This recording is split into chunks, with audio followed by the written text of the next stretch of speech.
Bago pa man manalasa ang Bagyong Tino, puspusa na ang paghahanda ng iba't ibang lugar sa pagtama ng bagyo habang ramdam na ang epekto nito sa ilang bahagi ng Visayas. Ibinahagi ng ilang netizens ang sitwasyon sa kanilang lugar habang papalapit ang bagyo. Si Gab Villegas sa report. Pansamantalang nakaangkla ang mga barko at sasakyang pandagat sa Iloilo River bilang paghahanda sa pagtama ng Severe Tropical Storm Tino. Ramdam na sa bayan ng Tunga sa Leyte ang bagsik ng Severe Tropical Storm Tino. Ayon sa uploader na si Gina Cadorna, makulimlim ang panahon at nakakaranas ng mabigat na buhos ng ulan sa lugar.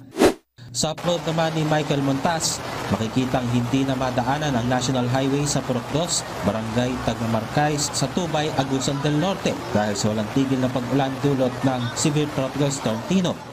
Nakahanda na rin ang mga tauhan ng Philippine Coast Guard sa Eastern Visayas sa pagtama ng Severe Tropical Storm Tino. Nag-deploy na ang PCG ng 73 disaster response teams na may 525 tauhan sa rehiyon. Naka-standby na rin ang mga high-speed response boats, rubber boats, aluminum boats, rescue trucks, service vehicle at ambulansya para sa mabilis na pagtugon sa anumang insidente. Patuloy rin ang kanilang koordinasyon sa mga lokal na pamahalaan at mga regional, provincial at municipal disaster risk reduction and management office para sa monitoring, information sharing at pagpapalabas ng mga safety advisory.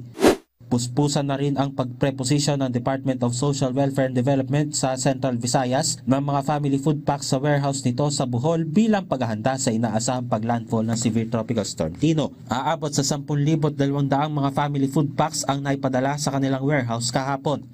Ang DSWD naman sa Eastern Visayas nakapag-preposition na ng higit 120,000 family food packs, halos 21,000 non-food items, halos 20,000 ready-to-eat food boxes at halos 5,000 bote ng tubig sa mga strategic locations sa buong Region 8. Gab Villegas para sa Pambansang TV sa Bagong Pilipinas.